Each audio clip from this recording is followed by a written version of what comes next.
Meanwhile, the Trump administration is considering building tent cities to house unaccompanied migrant children at military posts in Texas. A report published Tuesday by McClatchy News says the Department of Health and Human Services is looking to house thousands of children who crossed into the United States illegally with their parents. The Trump administration's zero-tolerance policy separates minors from parents who face prosecution.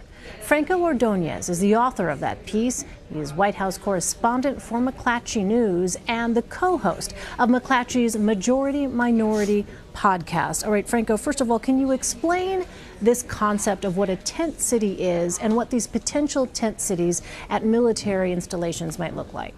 Sure. I mean, essentially what these are is, as you can imagine, big tents at these military sites where there will be sheltering, as you pointed out, thousands of children. At the Fort Bliss site, which I write about, the Fort Bliss base, there could be up to 5,000 children in these facilities. They are being considered now, so they're not there now yet, but they have been built before under the Obama administration.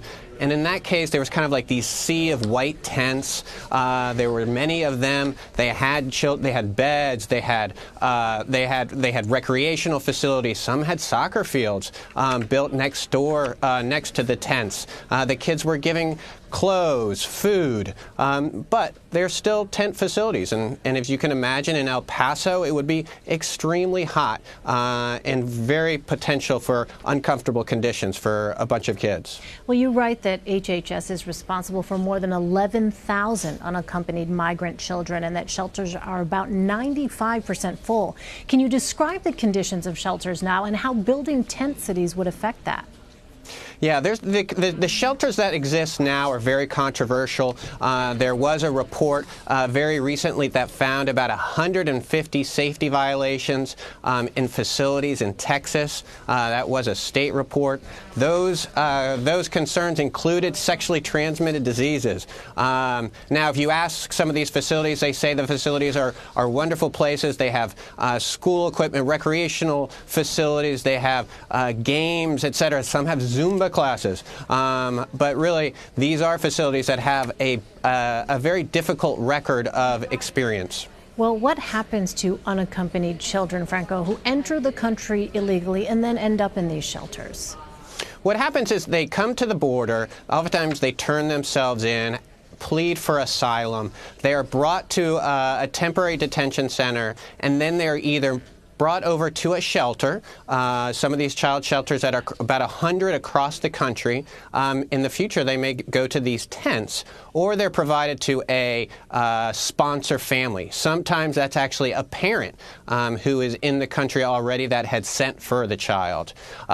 These kids would then be transferred to them, but as you probably remember, it was just last week or the week before that there were reports about 1,400 unaccompanied children who the administration had lost track of.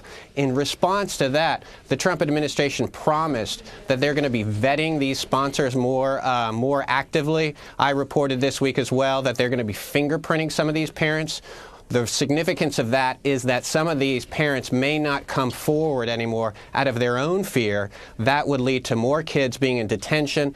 There would be more and longer, hence the need for these tent cities. There's such a divide on this issue of immigration. How is this proposal likely to play politically? It is already being very divisive. Kamala Harris, Senator Kamala Harris, for one, has already responded, calling this a human rights abuse. This is an issue that is undoubtedly going to be brought up over and over. Jay Johnson, the former Department of Homeland Security, was commenting on this issue earlier today, raising concerns about these tent cities. He did acknowledge that this is something that he had done. He'd been part of under the Obama administration. The one difference that he pointed out was when dealing with children of migrant children, he did not want to separate parents and children. Well, in fact, I also want to ask you about House Speaker Paul Ryan saying Wednesday that he plans to bring 2 immigration measures up for a vote in the House next week. Can you tell us some of what's in those bills?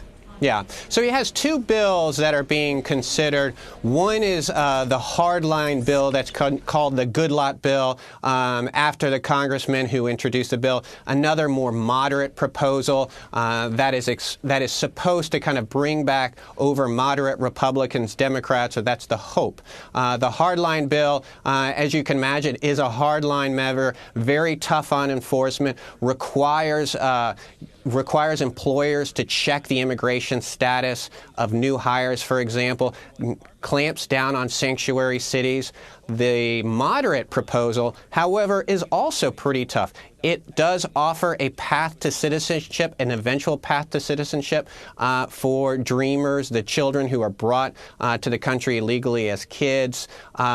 But it also makes a lot of calculations. It also changes the family migration system. It eliminates many measures or many categories that families were able to bring loved ones over, say uncles and cousins, that they can right now.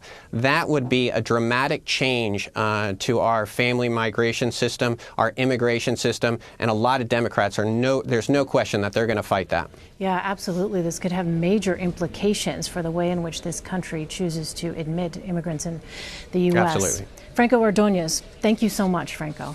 Thanks for having me.